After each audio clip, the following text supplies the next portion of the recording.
तो आज का जो क्वेश्चन है वो पहला क्वेश्चन है, जैसे कि 15% और 25% की दो क्रमिक छूटों के समतुल्य एकल छूट कितना है। तो यहाँ पे जो बोला गया है उस समतुल्य छूट का एकल छूट निकालने के लिए बोला गया है। यहाँ पे दे दिया गया है कि 15% और 25%। ठीक है, तो इसको निकालने से पहले अगर हम यहाँ पे निकालेंगे 15% का जो भिन्न होगा कितना होगा 3/20, और 25% का भिन्न कितना होगा 1/4। ठीक है, तो नीचे वाला जो रहता है हमेशा जो हर रहता है वो हमेशा रहता है 100%। मतलब कि यहाँ पे जो हर है, यहाँ पे छूट का बात कर रहा है तो नीचे क्या होगा अंकित मूल्य। ठीक है, तो यहाँ पे लिखेंगे कि 20 तो हमारा अंकित मूल्य है। तो यहाँ पे 15 का छूट दे रहा है, मतलब कि 3 का छूट दे रहा है, तो 3 का छूट दे रहा है मतलब कितना में बेचेगा 17 में बेचेगा। अगला क्या है 4, तो 4 में 1 का छूट दे रहा है तो 3 में बेचेगा। तो इसको गुना कर दीजिए, कितना होगा 20 चौक 80। ठीक है, 17 51। तो यहाँ पे कितना का डिफरेंस है, यहाँ जो है 29 का डिफरेंस है। ठीक है, और 29 का जब डिफरेंस है तो हमेशा जो छूट निकलता है वो किस पे निकलता है, तो हमेशा अंकित मूल्य पे निकलता है। तो ये जो हमारा अंकित मूल्य, ये हमारा विक्रय मूल्य। तो अंकित मूल्य कितना 80, तो 80 पे निकलेगा इंटू 100। तो इसको काटेंगे इसको काटेंगे, 2 चौक 8, 2 पचे 10। इसको गुना करेंगे 29, तो 9 पचे 45, हाथ में बचा 4, 5 10 4 14/4। इसको जब काटेंगे हम तो यहाँ पे हो जाएगा 4 तिया 12, उसके बाद 4 तिया 12 बचा कितना 2 25, 4 छक 24 पॉइंट, उसके बाद 24 के बाद बचा 1, 2 4 दूना 8, उसके बाद 2 4 बचे 20। तो यहाँ पे जो आंसर होगा 36.25, ऑप्शन नंबर डी सही उत्तर है। ठीक है, तो आइए देखते हैं अगला क्वेश्चन क्या है कि किसी वस्तु का अंकित मूल्य उसके क्रय मूल्य से 20% अधिक है, तो अंकित मूल्य पर 20% का बट्टा दिया जाता है, तो इस प्रकार की बिक्री में होगा। तो इस प्रकार की बिक्री में क्या होगा, तो सबसे पहले क्वेश्चन को फिर से पढ़िए क्या दिया हुआ है। किसी वस्तु का अंकित मूल्य, ठीक है, उसके क्रय मूल्य से 20% अधिक है, तो यहाँ पे होगा MRP, यहाँ पे होगा CP। तो यहाँ बोला कि अंकित मूल्य उसके क्रय मूल्य से, तो अंकित मूल्य जो है क्रय मूल्य से 20% अधिक है, तो अंकित मूल्य को 100 मानिए, इसको 120, क्योंकि ये 20% अधिक है अंकित मूल्य। तो अब आगे क्या बोला कि अंकित मूल्य पर 20% का बट्टा दिया जाता है। तो अंकित मूल्य पर 20% का बट्टा दे रहा है, इसका मतलब कि 80 में बेच रहा है, तो 120 इंटू 80/100, काटें तो 12 96। इसका मतलब कि 120 का वस्तु था, बेचा कितना में 196 में, और खरीदा कितना में था 100 रुपये में। तो कितना का डिफरेंस आया, तो 4 का डिफरेंस आया, बोलेंगे 4 का डिफरेंस आया।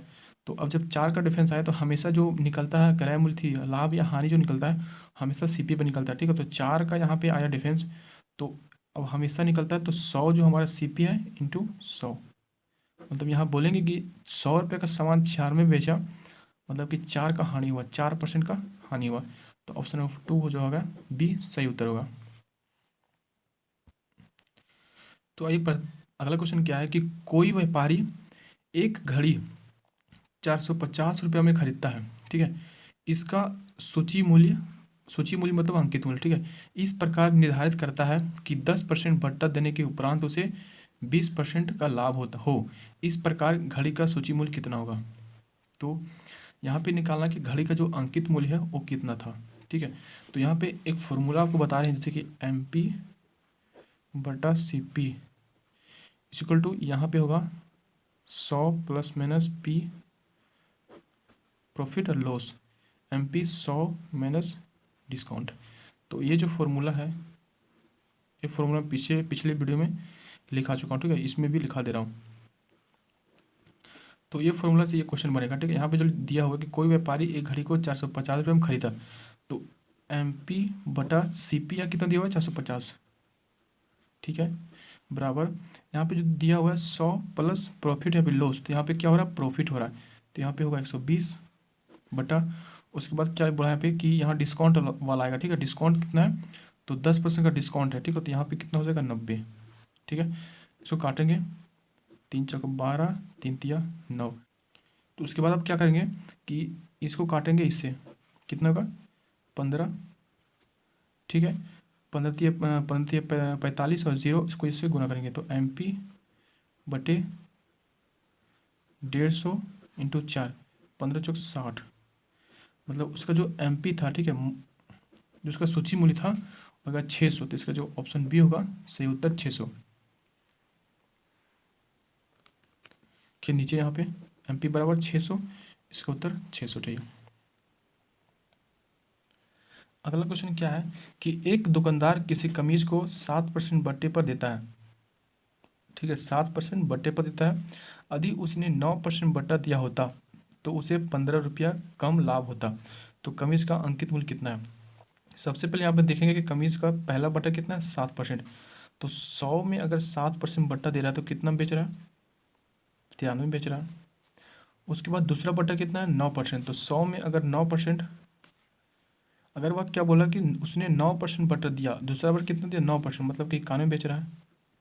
तो क्या बोला 15 रुपये कम हो रहा है, मतलब कि कितना कम हो जा रहा है इसमें, यहाँ पे देखिए कितना कम हो रहा है। अगर इतना बेच रहा है फिर इतना बेच रहा है तो कम कितना हो रहा है, दो की कमी आ रही है, मतलब कि 2 की कमी आ रही है, तो 2 के बराबर कितना दिया हुआ 15, तो 2 बराबर 15 दिया हुआ है। तो यहाँ पे क्या बोला है, तो कमीज का अंकित मूल्य पूछा है, ठीक है। ठीक है, तो यहाँ पे 2 बराबर 15 दिया हुआ है, तो 1 बराबर 15/2, तो यहाँ बोला अंकित मूल्य, अंकित मूल्य मतलब 100, तो 100 बराबर कितना होगा, यहाँ 100 गुना करेंगे, तो यहाँ हो जाएगा 2 पचे 10, 50, 15 पचे 75, 750 रुपये इसका सही उत्तर होगा। ऑप्शन नंबर 1 सही उत्तर है।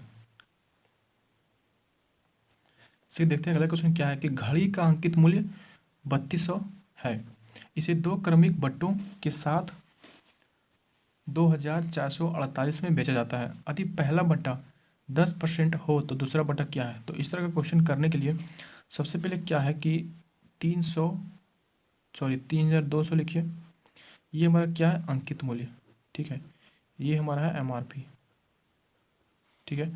आगे क्या बोल रहा है कि दो क्रमिक बट्टा के बाद 248 में बेचता है, मतलब कि यहाँ जो आएगा हमारे अमाउंट,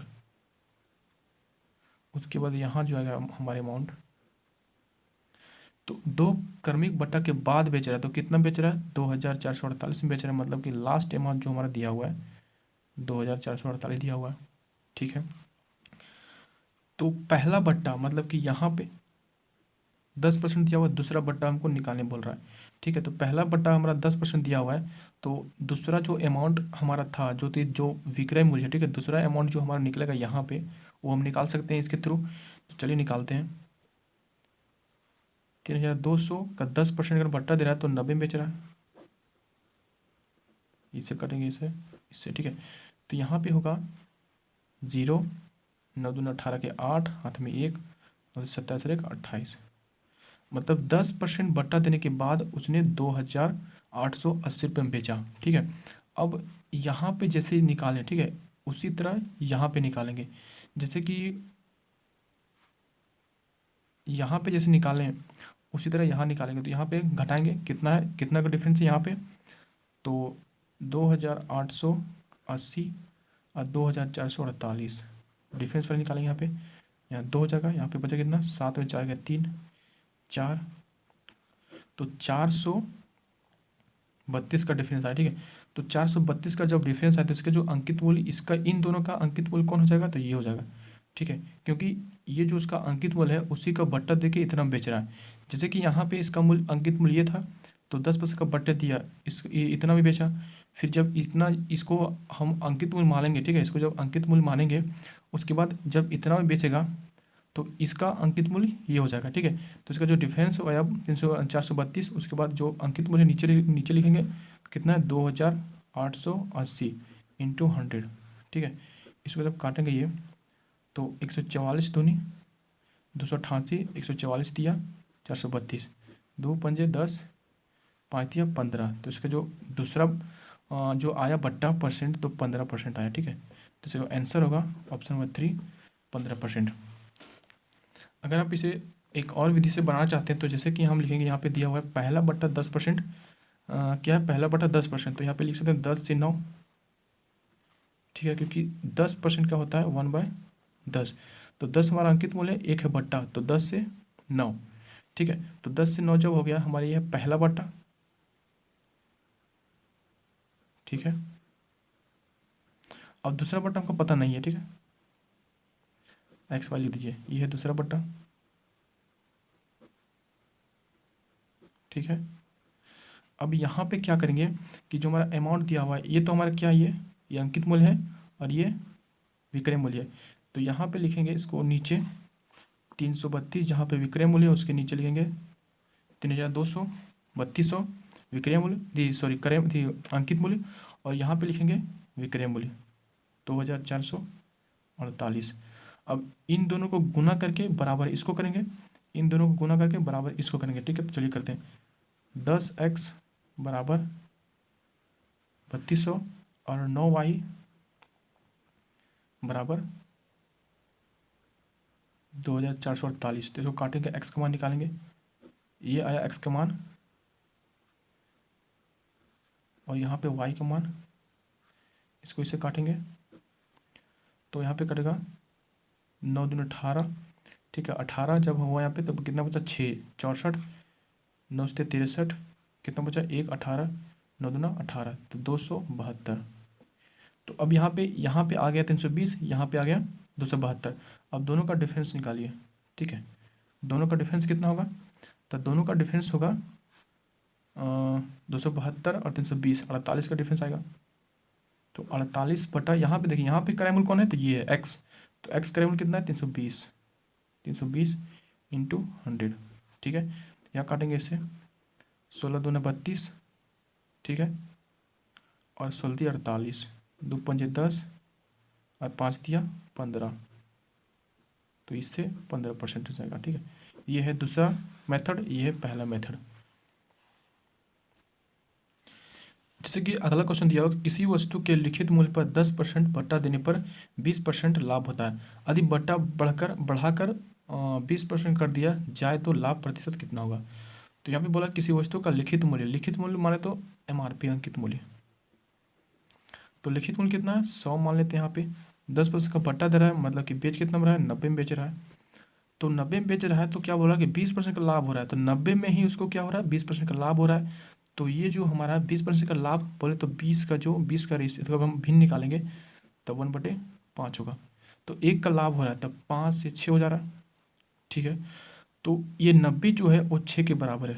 बोले कैसे, तो 90 में उसको लाभ हो रहा है, तो ये है लाभ का रेशियो, ये 90 में लाभ हो रहा है मतलब 6 बराबर 90, तो 1 रेशियो बराबर 90/6, तो यहाँ पे होगा 15। तो 1 बराबर निकला 15, तो यहाँ पे 5 बराबर, तो 5 बराबर क्या है, ये 5 हमारा है CP क्रय मूल्य। तो क्रय मूल्य क्यों निकाल रहे हैं ये आपको आगे पता चल जाएगा, ठीक है। तो यहाँ पे निकालेंगे 5 से गुना करेंगे, 15 × 5 = 75, तो ये निकालेगा हमारा CP, ठीक है। इसको अभी इधर रखिए साइड में। आगे क्या बोला कि 20% कर दिया जाए। अगर वह क्या बोल रहा है कि आगे क्या, अगर बट्टा जो दिया हुआ पहले 10% और उसको कर दे रहा है 20%, तो 100 रुपये का सामान था और 20% का बट्टा दे रहा है, मतलब अब उसको 80 रुपये में बेच रहा है, ठीक है। 80 रुपया सेलिंग प्राइस हो जाएगा। अब इसका जो यूज़ होगा यहाँ पे होगा, मान लीजिए 80 रुपये में वो बेच रहा है, अब खरीदा कितना था 75 रुपया में, तो कितना का डिफरेंस है, 75 में खरीदा था 80 में बेच रहा है, बोले तो 5 रुपया का उसको प्रॉफिट हो रहा है 75 में, ठीक है। 25 × 75, 25 × 100, 5 × 20, तब 20/3, तो इसका पूर्णांक निकालेंगे तो 6.2/3, ठीक है। ऑप्शन नंबर 1 सही उत्तर होगा ये। तो इसी तरह का वीडियो देखने के लिए आप चैनल को सब्सक्राइब कर सकते हैं, और अगर वीडियो को अच्छा लगे, अगर आपको वीडियो अच्छा लगे तो वीडियो को लाइक भी कर दीजिए, ठीक है। चलिए वीडियो को यहीं पे अंत करते हैं।